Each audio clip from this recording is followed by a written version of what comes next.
이제 오늘 스가랴서 세 번째 시간입니다. 오늘로 스가랴서를 마무리하게 되겠습니다.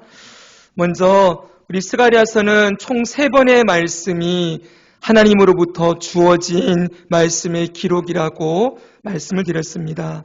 첫 번째 말씀은 다리오 왕 제2년 BC 520년 8월이었습니다. 이때는 학개가 6월 달에 말씀을 받았지요. 학개 선지자와 계속 겹쳐 있습니다. 두 번째는 동일한 해인데 이때는 11월입니다. 여기 첫 번째 말씀은 8월이고 두 번째 말씀은 11월이니 세 달 후에 하나님 말씀이 주어졌고요. 세 번째 말씀은 그로부터 2년 뒤입니다. 2년 뒤인 다리오 왕 4년에 9월 4일에 말씀이 주어졌음을 볼 수 있습니다. 자, 우리가 지금 첫 번째, 두 번째 말씀까지 또 세 번째 말씀을 중간에 보다가 끊었었는데 잠깐 동안 한 번 더 보시면 첫 번째 말씀은 회개의 촉구였지요. 자, 스가랴 1장 3절을 같이 한번 읽겠습니다. 시작. 그러므로 너는 그들에게 말하기를 만군의 여호와께서 이처럼 이르시되 너희는 내게로 돌아오라. 만군의 여호와의 말이니라. 그리하면 내가 너희에게로 돌아가리라.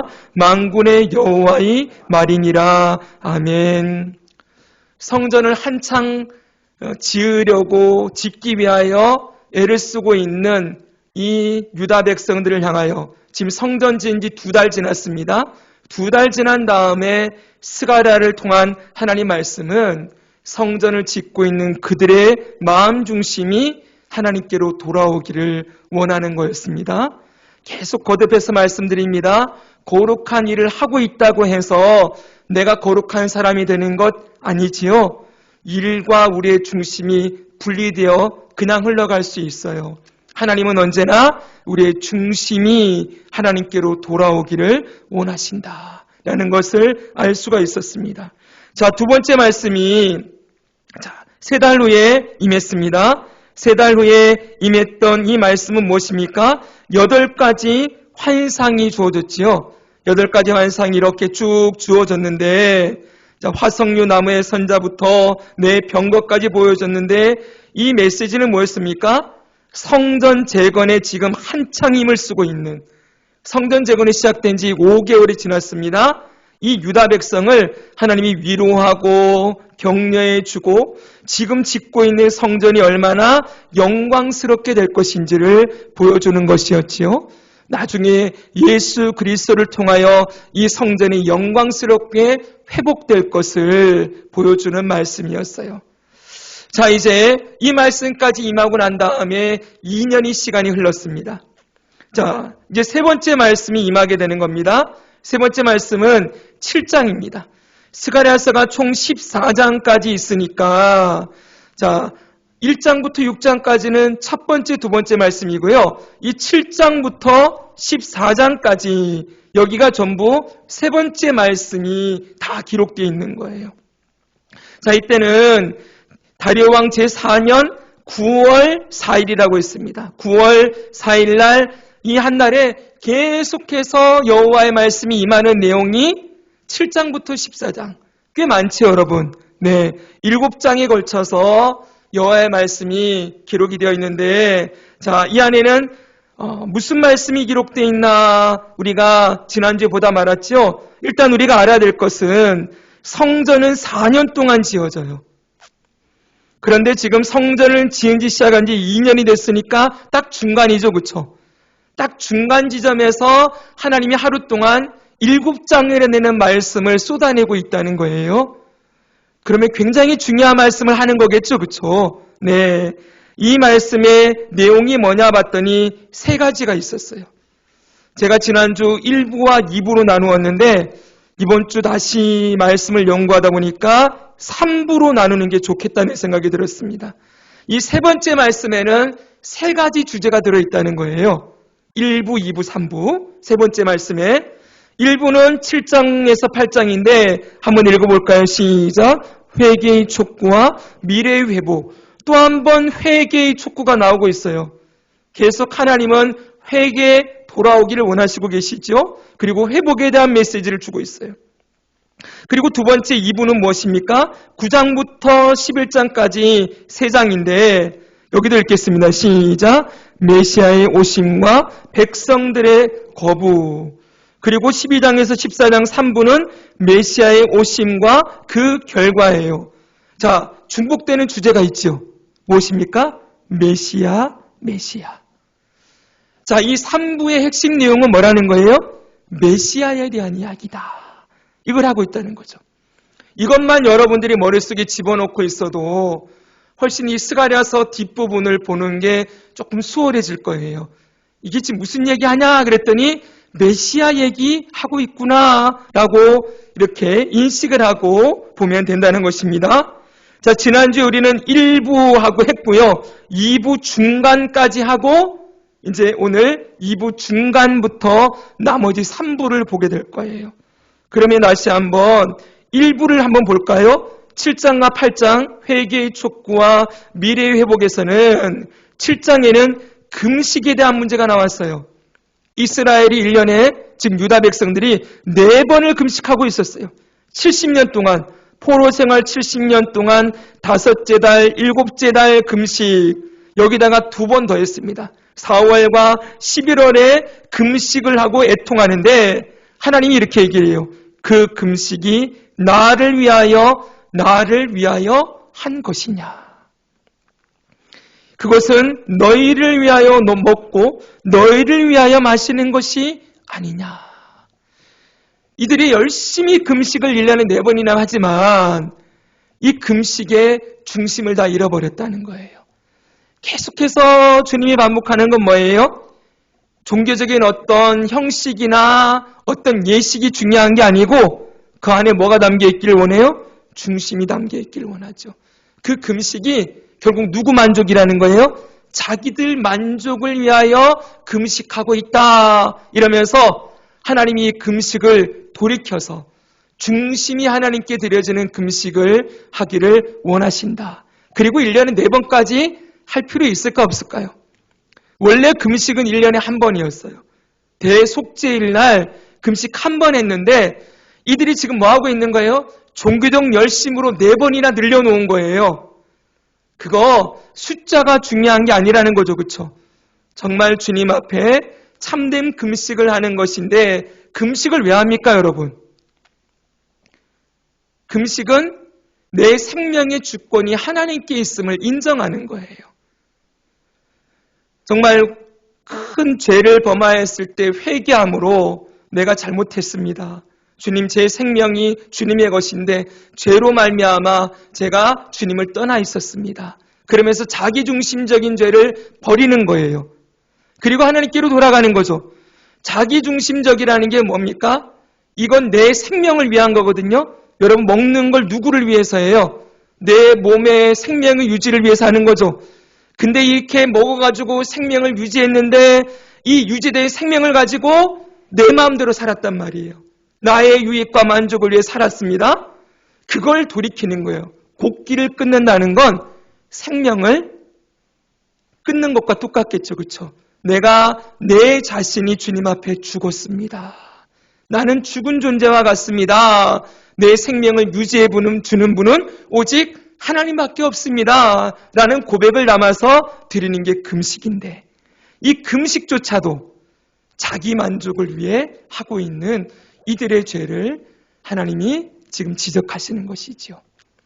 우리도 까딱 잘못하면은 뭔가 주님을 위해서 한다고 하면서 그게 내 만족과 내 의의를 쌓기 위한 행동이 될 수 있다는 것, 그럴 위험성이 있다는 거 우리 잘 알고 계시지요? 심지어는 예배 드리는 것도 주님 저 일주일에 3번 예배 드렸어요. 이러면서 내 자랑이 될 수 있는 거고 찬양하는 것도 내가 이렇게 찬양 열심히 하는데 하나님, 기도도 뭐라 그래요? 내가 이렇게 열심히 기도하면 하나님 들어주셔야 될 거 아닙니까? 이러면서 기도조차도 나의 의로움을 하나님께 주장하기 위한 도구로 쓰고 변질되는 일들이 수없이 일어나지요. 자, 늘 그렇게 해서는 안 됩니다, 여러분. 돌이켜야죠. 자, 생명을 주님께 있는 것임을 다시 기억하고 돌이키는 회개를 촉구하시고 또 그것만 있는 게 아니라 미래의 회복도 주셨어요. 미래의 회복은 세 가지인데요. 8장입니다. 첫 번째 읽습니다. 시작. 하나님의 임재의 회복. 지금 성전 열심히 짓고 있지요? 그들에게 내가 올 것이다. 그래서 여기 보세요. 내가 시온에 돌아와 예루살렘에 거하리니 예루살렘은 진리의 성읍 성산이라 일컬게 되리라. 제일 중요한 건 뭐예요? 하나님이 돌아오시는 거예요. 하나님이 임재하는 게 최고의 복이지요. 자, 이 복을 다시 너희들에게 주겠다. 약속하시고 두 번째는 백성들이 모여들고 평화와 번영이 회복될 거라고 8장에 또 써놓았어요. 이 말씀 같이 한번 읽을까요? 지난주 봤었는데 만군의 시작. 만군의 여호와가 이같이 말하노라.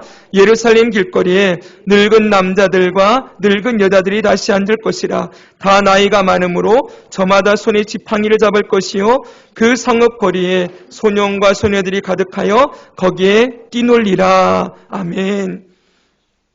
예루살렘 거리에 늙은 남자, 늙은 여자들이 다시 앉아 있을 거래요.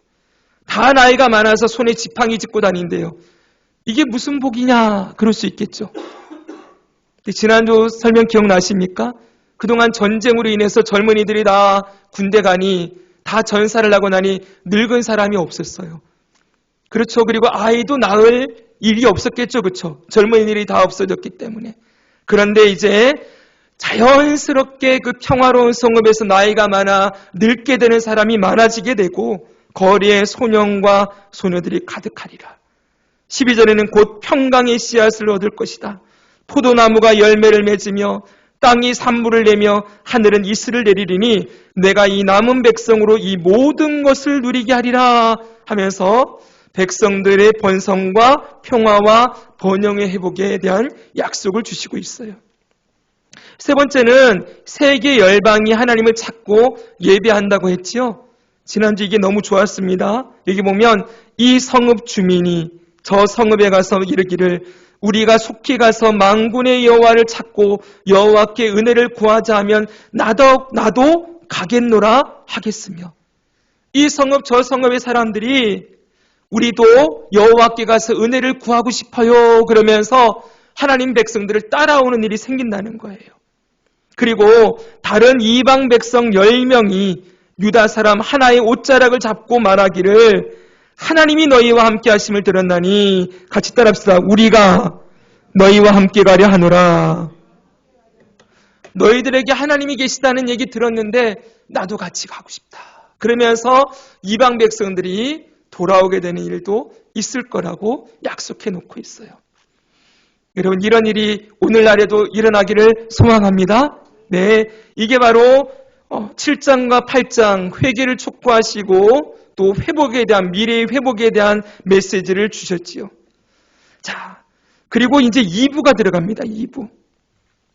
이 미래에 대한 회복이 누구를 통해서 이루어지냐 그랬더니 메시아가 오신다는 거예요. 따라합시다. 메시아가 오신다.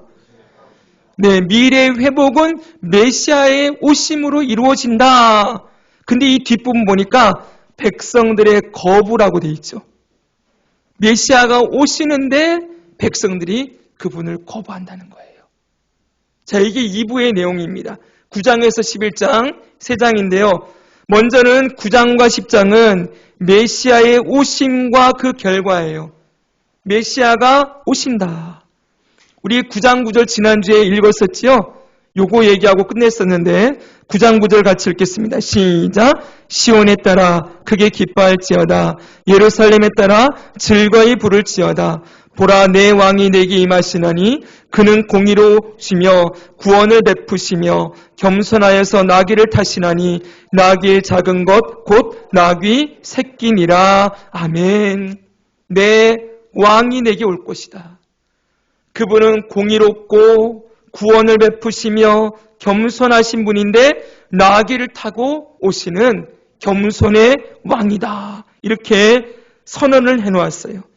자, 예수님이 이 말씀 이대로 나귀를 타고 예루살렘 성에 입성하셨죠. 그렇죠? 네, 메시아의 오심에 대한 예언을 아주 분명하게 해놨어요. 이 메시아가 오시니까 어떤 일이 벌어집니까? 여기까지가 지난주였고요. 여기부터 이제 오늘 새로운 내용입니다. 메시아가 오시니까 이런 결과가 있어요. 9장 11절이에요. 같이 한번 읽겠습니다. 시작. 또 너로 말할진대 내 언약의 피로 말미암아 내가 내 갇힌 자들을 물 없는 구덩이에서 놓았나니. 여기 뭐가 나와요? 언약의 피가 나오죠. 그렇죠?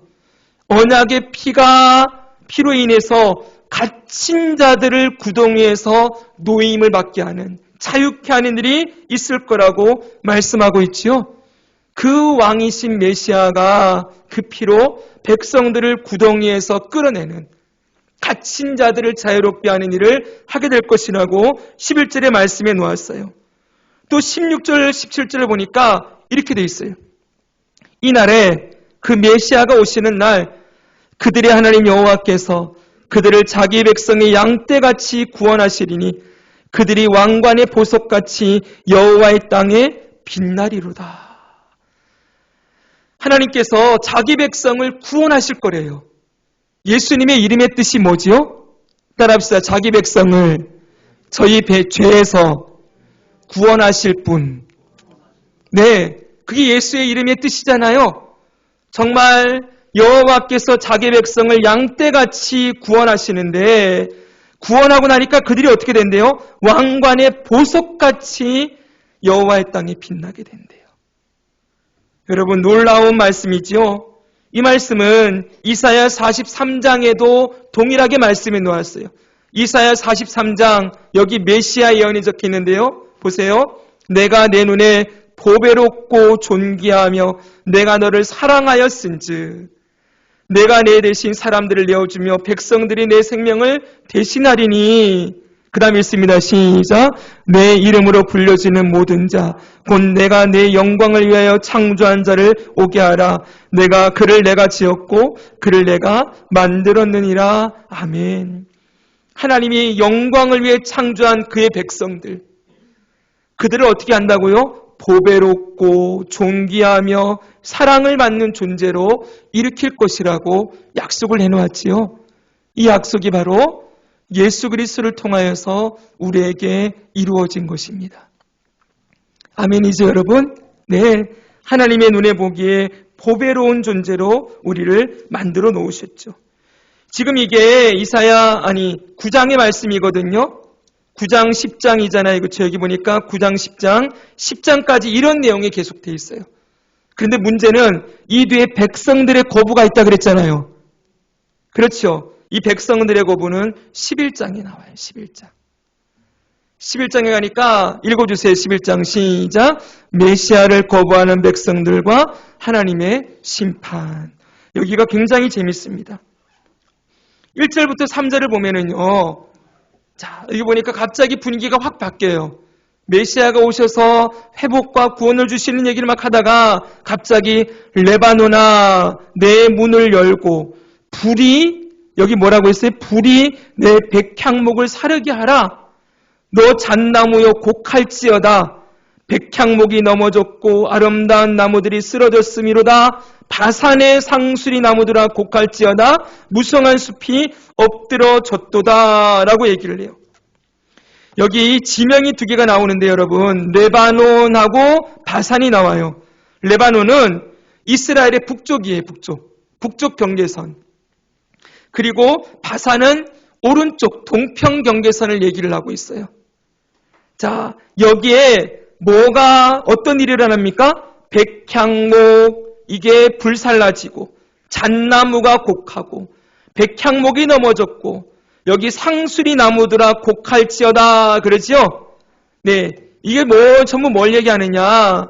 이거는요, 여기 백향목, 상수리 나무, 사자들, 여기 밑에 보니까 어린 사자의 부르짖는 소리가 나며 요단의 자랑이 쓰러졌다 그랬죠? 이게 전부 이스라엘의 정치 지도자, 그리고 종교 지도자, 통치자들을 의미하는 거예요. 지금 이스라엘을 향하여 불이 임해가지고 막 다 불살라지고 태워진다라는 심판의 메시지가 선포되고 있는 거예요. 자, 왜 이런 일이 일어납니까? 바로 이스라엘의 죄악 때문이죠. 11장 4절부터 보면은 이스라엘이 행한 악행이 나오는데 그 중에 제일 중요한 악행이 여러분 왜 이러시는가? 이들의 죄악 때문이지요. 4절에서 14절까지가 이스라엘이 행한 악행이 나오는데 자, 이들의 죄악의 핵심은 같이 했습니다. 한마디로 시작. 한마디로 참 목자이신 하나님을 싫어하고 배척하고 버린 것이다. 하나님을 배척하고 싫어하고 버린대요. 이게 다른 말로 하면 메시아를 싫어하고 버리는 거예요. 왜 그렇게 볼 수 있느냐? 이 말씀 때문이에요. 이거 정말 중요한 말씀입니다. 12절 보니까 우리 말씀 같이 읽을까요? 자, 11장 12절입니다. 시작.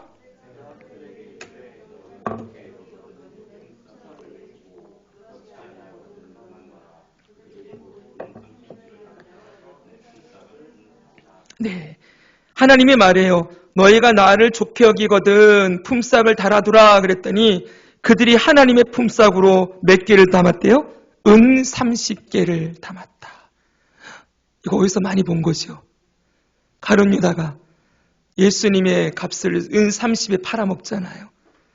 그 존귀하고 그 영광스러우신 하나님을 이들이 은 30에 팔아넘기는 일, 이런 일을 한다는 거예요.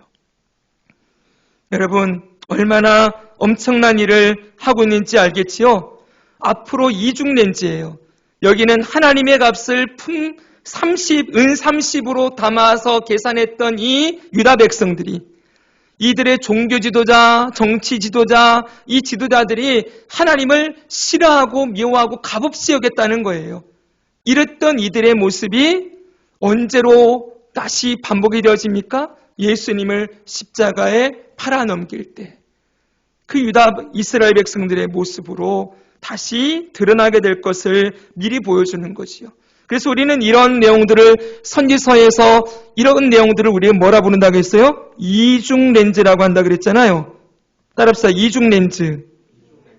가까이 있는 일을 보여주고 멀리 있는 일을 보여준다 그랬죠. 자, 이들이 지금 하나님을 이렇게 값없이 여기는 게 어디 나올까요? 말라기서에 나와요. 다음 주에 이제 말라기서 볼 거거든요. 말라기서는 스가랴 다음 한 30년 뒤의 이야기예요.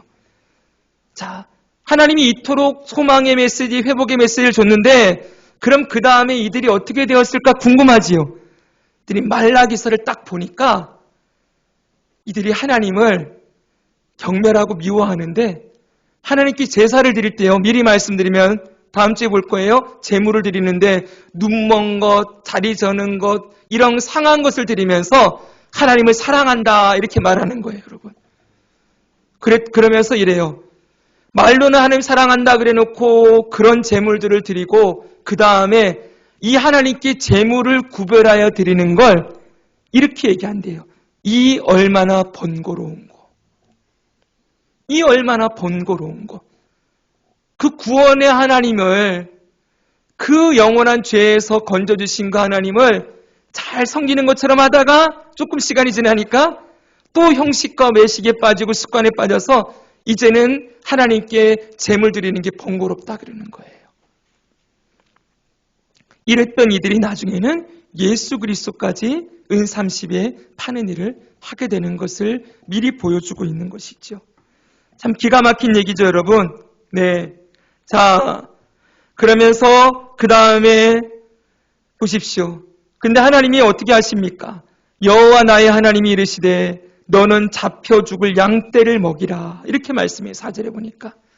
지금 유다 백성들은 하나님을 은 30에 팔아넘기면서 막 싫어하고 미워하고 경멸하고 있는데 하나님이 어떤 존재, 너라는 존재에게 죽을 양떼를 먹이라 이렇게 말씀한다는 거예요. 여기 너는 누군지 아십니까? 바로 예수님을 의미해요. 잡혀 죽을 양떼는 범죄한 이스라엘이에요. 이 예수님에게 이 죽을 양떼, 곧 죄로 말미암아 죽을 양떼들을 먹이라라고 말씀하세요.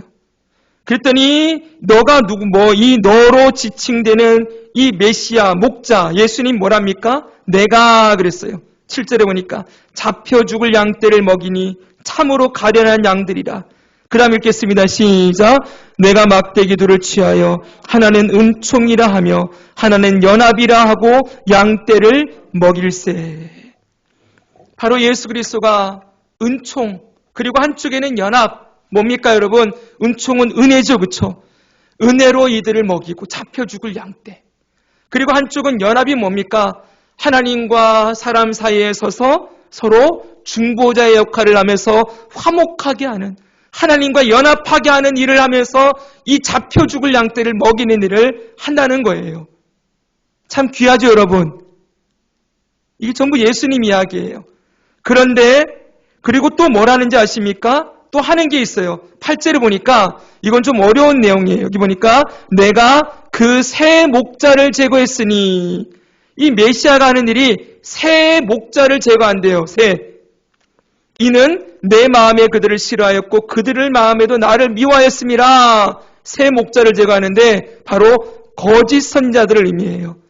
예수님 당시에는 바리새인들, 대제사장들, 율법 학자들이다, 이렇게 학자들은 얘기를 하기도 해요.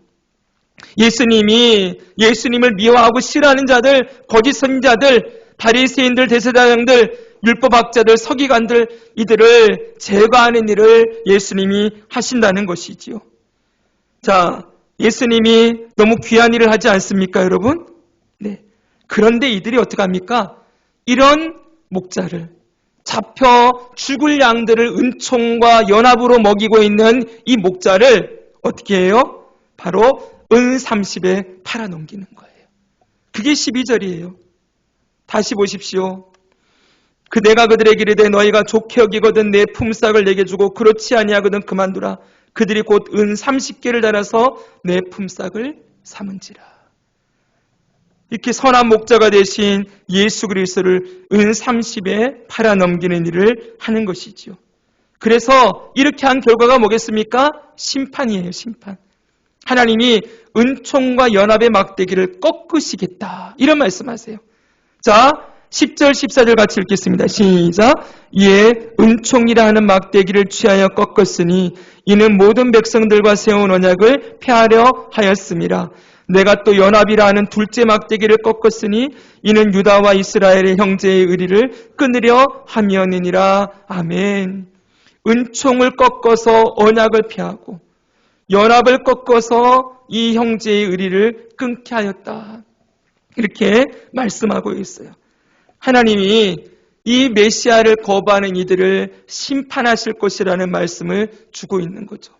이게 멀리는 그렇지만 지금 조금 있으면 또 이스라엘이 하나님을 섬기는 걸 번거로워하고 미워하고 싫어하는 이들을 향하여 심판의 메시지를 주고 있는 것, 이것이 세 번째 말씀의 2부예요. 2부. 자, 그러면 저를 보십시오. 이제 여기서 끝나면은 너무 암울하죠, 그렇죠? 너무 암울하지요? 근데 하나님이 여기서 끝내지 않아요. 메시아를 보내었는데 그 메시아를 거부하고 또 하나님 앞에 무서운 진노를 받아야 되는 이들을 어떻게 하시느냐? 또다시 만나주시겠대요.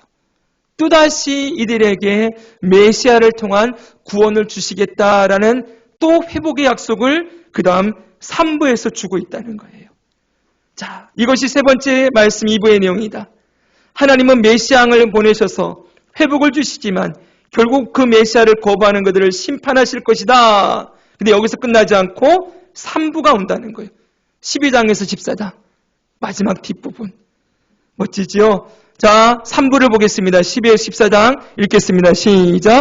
메시아를 통한 회복과 그 결과. 다시 메시아를 보내시겠대요.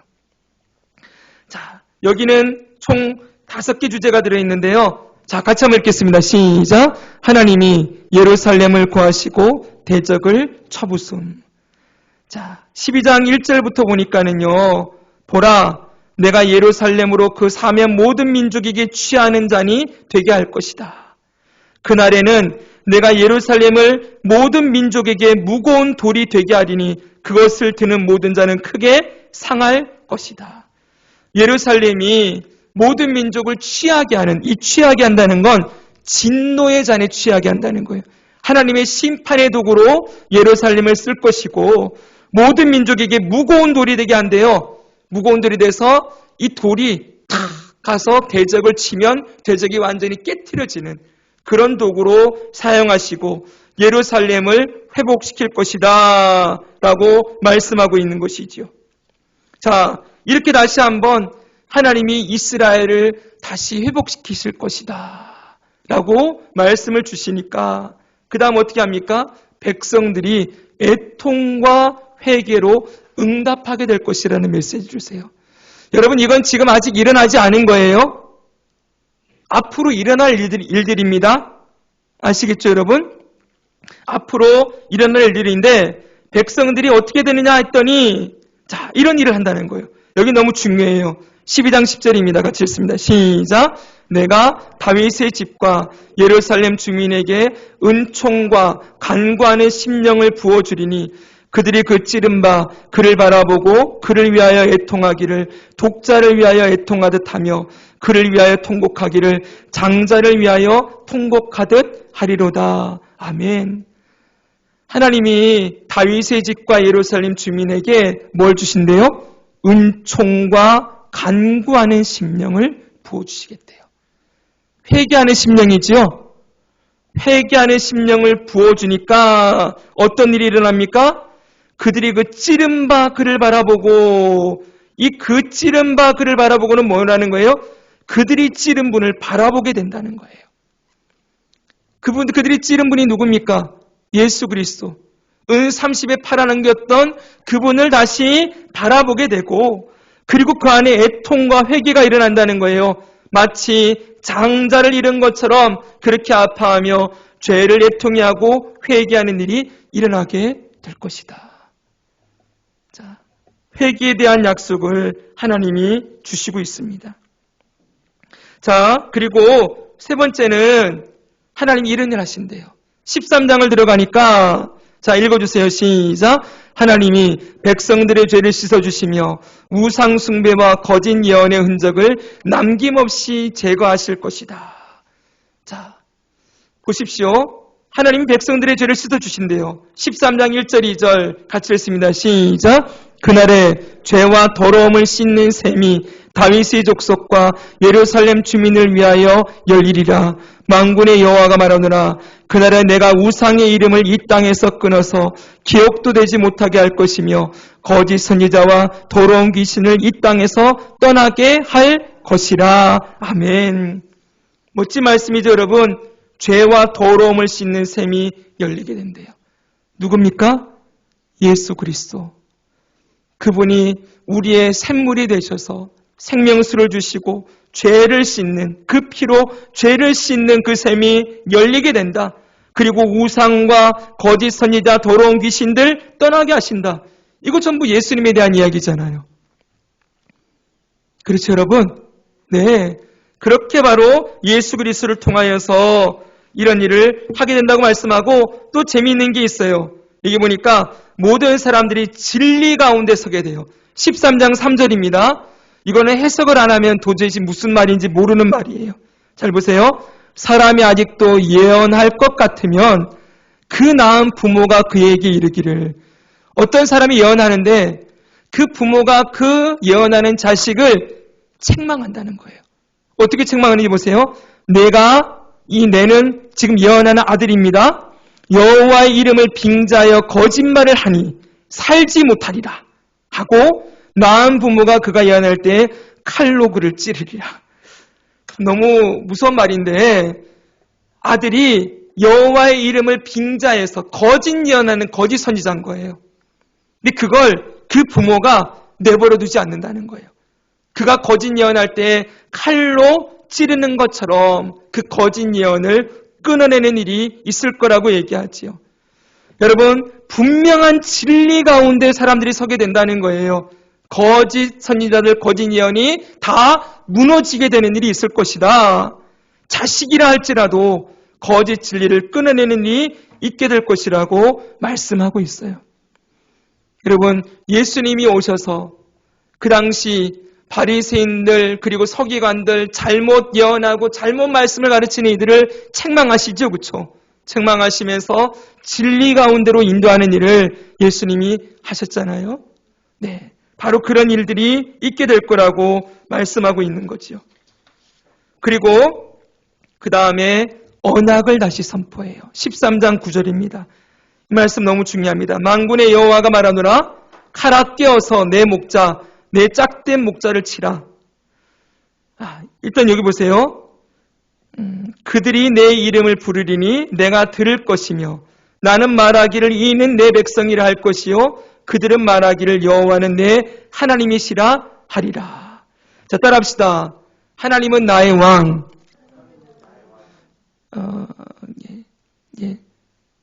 하나님은 나의 왕.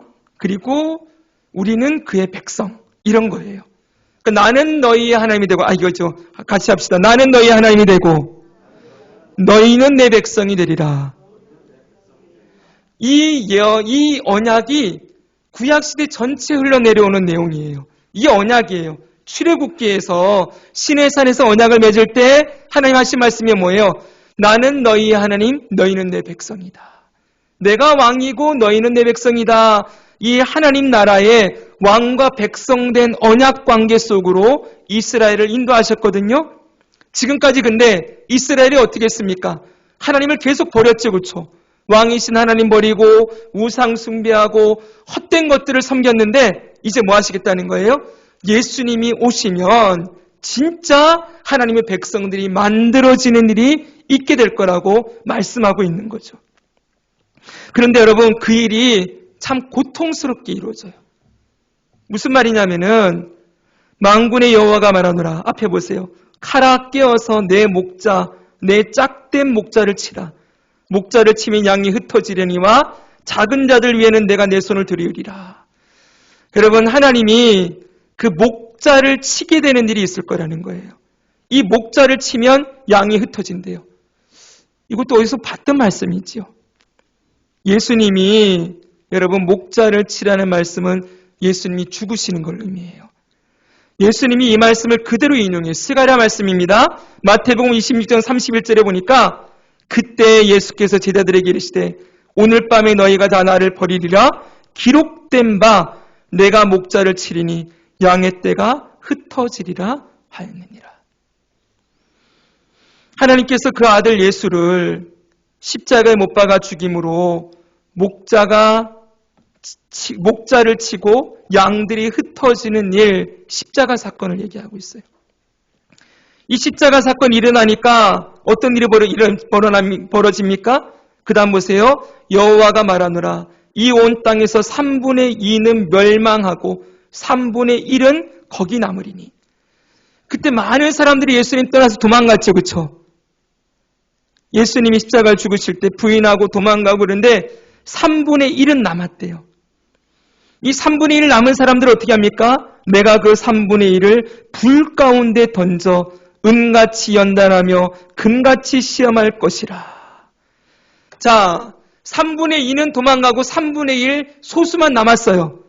근데 이들을 또 어떻게 한대요? 은같이 금같이 시험하고 연단한대요. 그랬더니 그들이 어떻게 된다는 거예요? 이제 하나님의 백성이 된다는 거예요. 아주 놀라운 이야기를 하고 있죠. 여러분, 자, 하나님의 백성이 어떻게 만들어집니까? 첫 번째는 예수 그리스도의 십자가를 통하여 하나님의 백성이 만들어지겠죠. 근데 그들은 여기서 할 수 있는 게 뭡니까?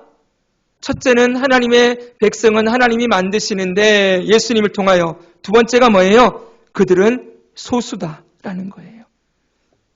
그렇죠?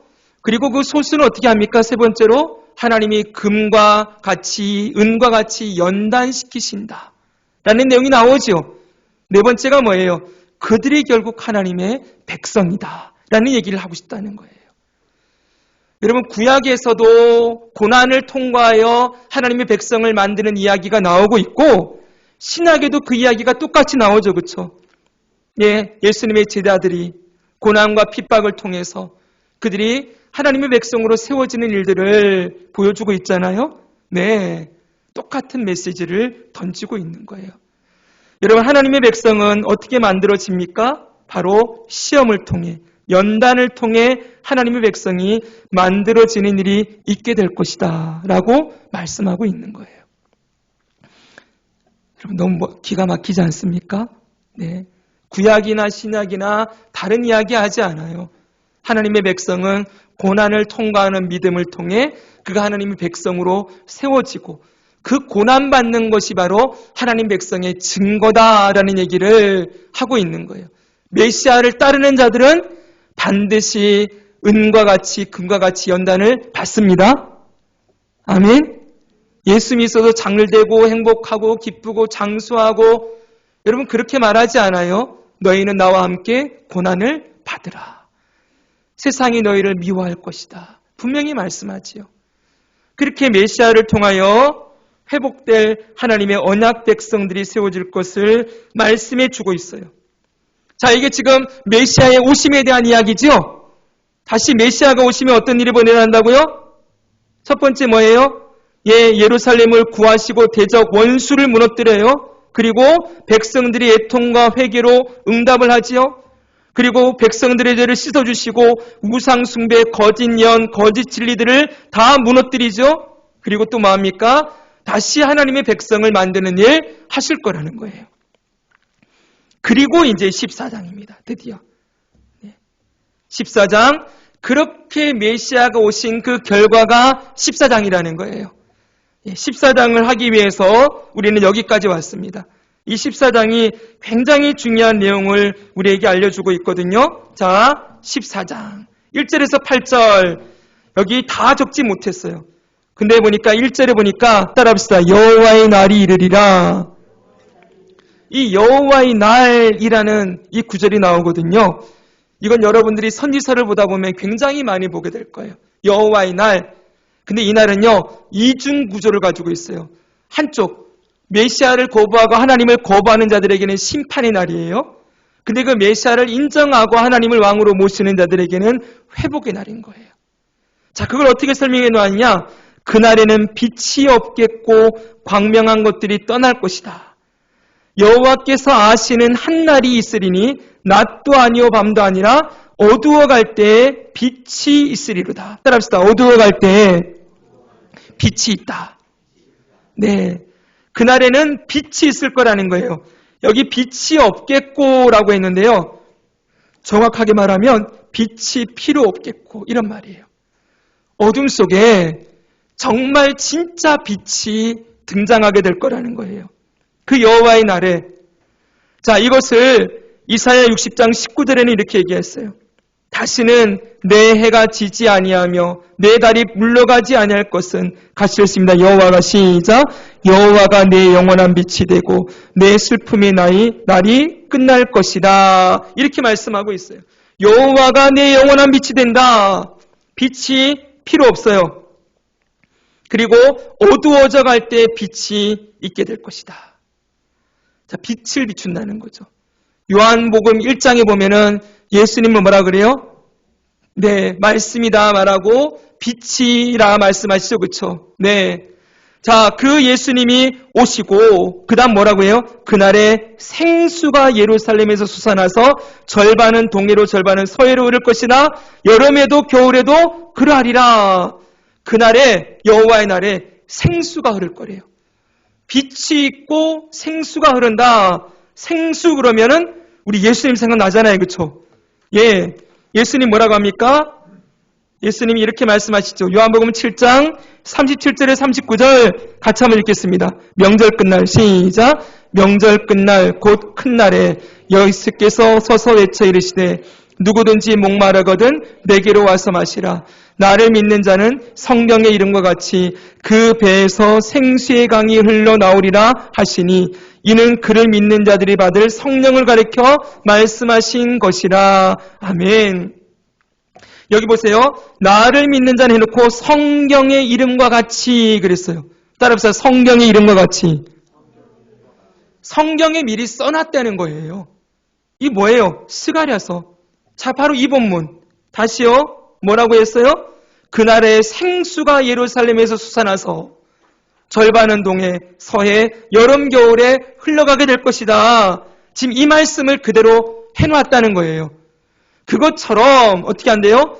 예수님이 바로 그를 믿는 자들에게 생수의 강이 되어서 흘러나오게 되는데 어떻게 되는 거라고요? 이는 저희가 받을 성령을 가리켜 하신 말씀이다. 그랬잖아요. 그렇죠? 오순절 성령 강림 사건. 학자들은 오순절 성령 강림 사건을 통해서 이 말씀이 성취되었다고 말씀해요. 생수의 강은 뭐라고요? 성령 강림이라고요. 네, 예수님의 제자들이 마가의 다락방에 있을 때 성령의 충만함을 입고 그들이 입을 열어서 복음을 증거하니까 온 땅에 있는 사람들에게 복음이 흘러갔잖아요. 사도행전 2장의 사건 아시죠? 바로 이렇게 연결되어지는 거예요. 스가랴서의 말씀이 예수님의 말씀 그리고 사도행전 2장의 오순절 성령 강림으로 이렇게 연결되면서 이 메시아를 통한 성령의 역사 그리고 성령의 역사를 통한 모든 민족에게 복음이 흘러가게 되는 걸 동해, 서해, 겨울, 여름 그곳에 다 생수의 강이 흘러가리라는 말씀으로 예언되어 있다는 거지요. 여러분 저는 이거 준비하면서 참 가슴이 뛰었습니다. 제가 언어의 한계가 있고 제가 오늘 기도한 건 이걸 그냥 지식으로만 전달하지 않기를 소망합니다 라는 기도를 좀 드렸었거든요. 일단은 근데 알아야 믿을 수가 있잖아요. 그렇죠? 믿음은 들음에서 난다고 했지요. 네, 제가 오늘 여러분들에게 확인시켜 드리고 싶은 건 바로 이거예요. 우리가 구약은 항상 뭐라고 했어요? 오실 메시아의 약속이다 그랬잖아요. 근데 오실 메시아에 대한 약속이 정말 풍성하게 직접적으로 기록된 성경이 스가랴서라는 거예요. 좀 이따가 결론으로 얘기할 거예요. 자, 그 예언이 어디 있어요? 물으면 여러분들은 어디를 찾아가야 돼요? 스가랴서 찾아가야 된다는 거예요. 이사야서 찾아가고 이사야서에 가장 많이 메시아 예언이 있고요. 또 스가랴서에 예수님의 예언이 가장 많이 들어있어요. 그 신약 성경에 여러분 70번 인용됐다고 얘기했잖아요. 스가랴서의 말씀이 신약 성경에 70번, 요한계시록에는 30번 이상 인용이 되었어요. 그러니까 구약과 신약이 할 때 떨어져 있는 말씀이 아니에요. 오실 메시아에 대한 약속, 신약은 정말 그분이 오셨다라는 이야기를 하고 있다는 것이죠. 여러분 성경은 진리입니다. 성경은 사람들이 짜맞춰 놓은 게 절대 아니에요. 정말 하나님이 약속하신 것이고 그 약속이 그대로 이루어졌음을 우리는 확인하는 시대, 신약 시대를 살아가고 있습니다. 그러면 다시 오실 메시아에 대한 약속도 반드시 이루어지겠지요. 아멘이지요. 예수님이 반드시 다시 오십니다. 자, 그리고 오십시오. 조금만 더 봅니다. 이제 거의 끝나갑니다. 9절 11절에 보니까 여호와께서 천하의 왕이 되시리니 예수님이 오셔서 그분이 천하의 왕이 되신대요. 그날에는 여호와께서 홀로 한 분이시요 한 분이실 것이요 그의 이름이 홀로 하나이실 것이라. 그리고 그 다음 보세요. 온 땅이 아라바같이 되되 따라합시다. 아라바같이 되되 여기가 중요해요. 그리고 사람이 그 가운데 살며 다시는 저주가 있지 아니하리니. 자, 온 땅이 아라바처럼 된다. 하나님이 왕이 되시고 온 땅이 아라바같이 되는데 아라바는 평지를 뜻하는 명사예요. 평지. 온 땅이 평평하게 될 거라는 거예요. 이게 고유명사로도 쓰여지는데요. 이 아라바는 요단강 동편, 갈릴리부터 저 사해에 이르기까지 요단 동편에 있는 평야지대를 아라바 평야 이렇게 부른대요. 해보세요. 아라바 평야. 평평한 땅이라는 거예요. 이걸 뭘 생각하면 되냐면은 골짜기가 낮아지고, 그렇죠? 아니 산들이 높은 산들이 낮아지고 골짜기가 메워지고 그런 말씀이 있지요. 제가 시간 관계상 다 못 넣었는데 이사야서에 보면은 높은 산들이 무너져서 평지가 되고 골짜기가 메꾸어져서 평지가 되어지는. 그러니까 하나님께서 이 땅의 높고 낮음을 다 평평하게 만들어서 거기에서 예루살렘이 평안히 소리라고 그랬죠. 예루살렘이 우뚝 선다는 거예요. 이 세상에 높아져 있던 모든 권세들, 이 땅에 자기가 왕이라고 외쳤던 모든 것들을 무너뜨리시고 하나님이 온 땅의 왕이 되시고 그분이 온 땅의 저주를 다 꺾어버리시는 일을 하실 것이라고 약속하고 있는 거죠. 이게 전부 다 메시아 예언이에요. 그리고 마지막으로 마지막 아닙니다. 그리고 원수를 무너뜨리는데 이런 말씀도 있어요. 이건 참 무시무시한 말씀인데요. 12절 말씀 같이 한번 읽어볼까요? 예루살렘을 시작. 예루살렘을 친 모든 백성에게 여호와께서 내리실 재앙은 이러하니 곧 섰을 때 그들의 살이 썩으며 그들의 눈동자가 눈구멍 속에서 썩으며 그들의 혀가 입속에서 썩을 것이요. 야, 무서운 말씀이에요. 예루살렘을 친 하나님의 백성을 대적한 원수들에게 하나님이 재앙을 내리는데 그들이 서 있을 때는 살아있을 때요. 살아있을 때 살이 썩는데 눈동자가 눈구멍 안에서 썩고 혀가 입속에서 썩는 일이 있을 거다. 이 눈과 혀는 이게 죄악의 도구거든요. 눈으로 죄를 짓고 입술로 죄를 짓는 이들의 이 죄를 이렇게 무섭게 심판하실 거라고, 행한 대로 갚으실 거라고 말씀하시고, 16절에 보니까 이런 말씀도 있어요. 예루살렘을 치러 왔던 이방 나라 백성들 가운데 남은 자가 올라와서 그 왕 만군의 여호와께 경배하며 초막절을 지킬 것이다. 이방 나라 중에 남은 자들이 여호와께 경배하고 초막절을 지킨다. 이 초막절 지킨다는 예배한다인데요. 초막절 지킨다는 것은 하나님께 감사하는 자들로 변화될 거라는 거예요. 짧게 말씀드리면. 자, 그리고 그 다음이 이제 핵심이에요. 마지막 결론. 이 14장의 맨 끝에 20절, 21절이 이런 말씀을 주고 있어요.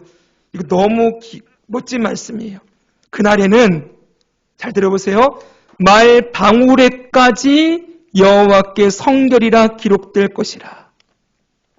말방울에 여호와께 성결이라는 이 말이 기록된대요. 그리고 그 다음 보세요. 여호와의 전에 있는 모든 소치, 여기 손 나옵니다. 그리고 제단 앞 주발과 다름이 없을 것이다. 이렇게 말하고 있어요. 이게 무슨 말인가?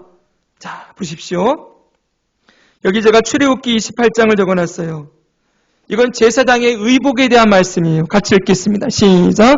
너는 또 순금으로 패를 만들어 도장을 새기는 법으로 그 위에 새기되 여호와께 성결이라 하고 그 패를 청색끈으로 관 위에 매되 곧 관 전면에 있게 하라. 원래 여호와께 성결이라는 이 문구는요, 제사장의 의복 가운데 모자, 이 모자의 중간에 패예요, 패. 모자 중간에 패를 딱 순금으로 만들었는데 여기 여호와께 성결이라는 패가 딱 박혀 있는 거예요. 모자에. 제사장만 쓰는 거예요. 근데 이 문구가 어디에 기록된다고요? 말방울에 기록된대요. 여러분, 제사장의 의복에 이 여호와께 성결이라고 쓰이는 패하고 이 말의 방울하고 이게 비교가 됩니까? 안 됩니까? 말방울은 정말 흔한 거거든요. 한마디로 말하면. 이 여호와께 성결이라는 이 제사장의 구별된 모습과 말방울에까지 이게 새겨졌다는 건 이게 너무 흔하게 될 거라는 거예요. 여호와께 성결이라는 이 문구가 너무나 흔하게 쓰여지게 될 것이다. 자, 그게 무슨 말일까요? 제사장과 일반 백성들 구별이 없어진다는 거예요. 거룩한 것, 부정한 것, 이 구별이 없어지고 말방울까지 여호와께 성결이랬으니 이게 좀 극단적으로 설명하면 짐승들까지 거룩하게 되는 그런 일이 일어나게 될 거라고 말씀하고 있는 거지요. 제사장과 일반 백성들의 구분이 없어져요. 여기 그 다음도 얘기했어요. 여러분, 여기 여호와의 전에 있는 솥 나오죠, 솥. 이 솥이요. 이 솥이 뭔지 아세요, 여러분? 이게 재물을 삶는 솥이에요. 이 재물 삶는 솥은 가장 흔하게 쓰여지는 거예요. 성전에 가면은 재물을 이제 하나님께 태워드릴 거 드리고 그 다음에 제사장에게 줄 거 남기고 그걸 솥에 삶거든요. 고기 삶는 솥이에요. 근데 이게 얼마나 흔하냐면은 구약 성경에 수도 없이 솥이 나와요. 근데 여기에 이거를 심지어는 학자들 중에는 이 재물을 잡을 때 오물을 담는 그 내장에 더러운 똥이나 이런 것들을 담는 통으로 쓰여진 거다라고까지 얘기를 해요. 한마디로 굉장히 흔하고 이 더러운 것을 담는 그릇이 솥이에요. 근데 제단 앞 주발은 뭔지 아십니까?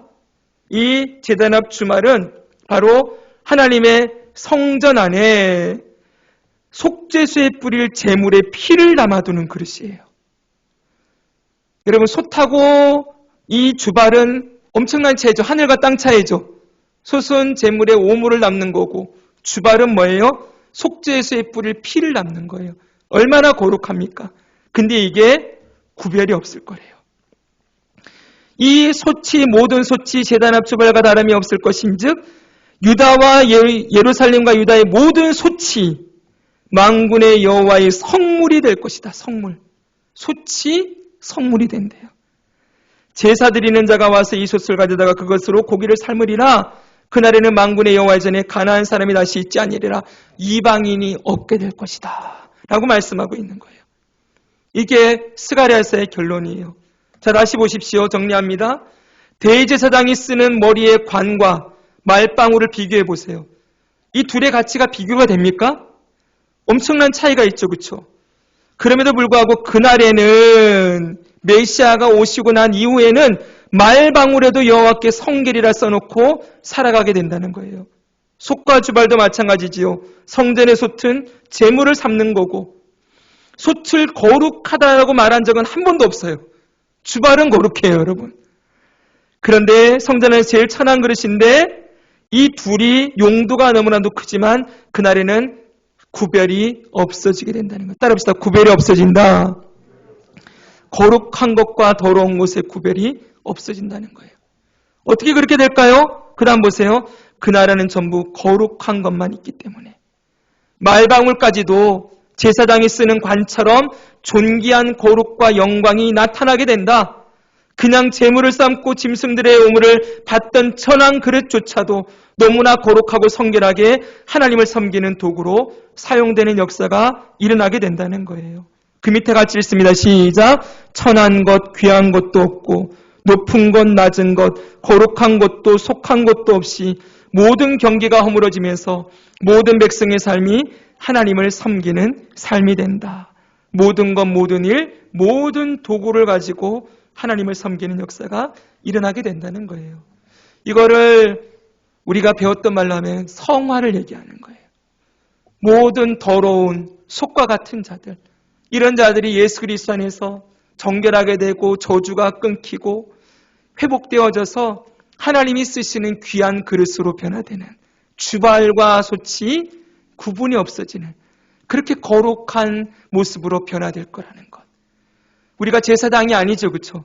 근데 신약 성경에는 뭐라고 얘기했어요? 너희는 왕 같은 제사장이라 그러셨잖아요. 바로 제사장과 우리가 구별이 없어지는 거예요. 베드로전서 2장 9절 너무 중요한 말씀이죠. 우리 배웠죠? 같이 읽겠습니다. 시작. 그러나 너희는 택하신 족속이요 왕 같은 제사장들이요 거룩한 나라요 그의 소유가 된 백성이니 이는 너희를 어두운 데서 불러내어 그의 귀한 빛에 들어가게 하시니에 아름다운 덕을 선포하게 하려 하심이라. 아멘. 요한계시록에도 말합니다. 일찍이 죽임을 당하사 각 족속과 방언과 백성과 나라 가운데서 사람들을 피로 사서 하나님께 드리시고, 누굽니까? 예수 그리스도. 그들로 그 피로 사신 그 백성을 우리 하나님 앞에서 나라와 제사장들을 삼으셨다. 말방울에까지 여호와께 성결. 제사장에게만 쓰여졌던 그 문구가 말방울에까지 쓰여질 정도로 흔하게 되는 일. 이 일이 예수님을 통하여 일어나게 된다고 약속하고 있는 것이지요. 여러분 멋지죠, 여러분? 이 스가랴서의 이게 마지막 결론이에요. 자, 그러면 정리를 해봅시다. 스가랴서의 결론, 제가 이거 다시 썼어요. 보여드릴까요? 지금 우리는 여기 있습니다. 스가랴서. 자, 우리가 지금 16명의 선지자들을 계속 쭉 살펴봤는데요. 이쪽 앞에 특별히 북이스라엘의 아모스, 오세아, 요나, 여기는 북이스라엘의 여로보암 시대 때 등장했던 선지자라고 했지요. 가장 나라가 번영할 때 하나님이 이들의 죄를 지적하시고 여호와께 돌아오라 촉구하셨어요. 이 밑에도 보면 오바다로부터 요엘, 미가, 이사야, 나움, 스바냐, 하박국, 예레미야, 여기까지는 어때요? 이스라엘의 죄와 하나님의 심판에 대한 내용이 줄을 이뤘죠. 그렇죠, 여러분? 나라가 망해가는데 왜 망하느냐? 그 질문에 대해서 대답하는 거예요. 너희의 죄 때문에 망한다. 그래서 이스라엘의 죄를 고발하고 하나님의 심판하심에 중점을 뒀어요. 그렇죠, 여러분? 근데 다니엘, 에스겔부터 좀 다른 얘기가 나오죠. 무슨 얘기 나옵니까?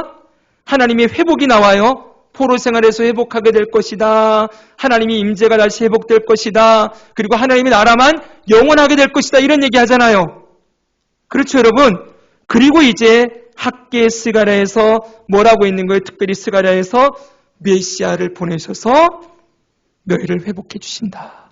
지금 메시아 얘기를 중점적으로 하고 있다고요. 순서가 보이십니까, 여러분? 앞에는 이스라엘의 죄와 심판, 그리고 중간에는 심판하시나 회복하신다, 하나님의 나라가 세워질 것이다.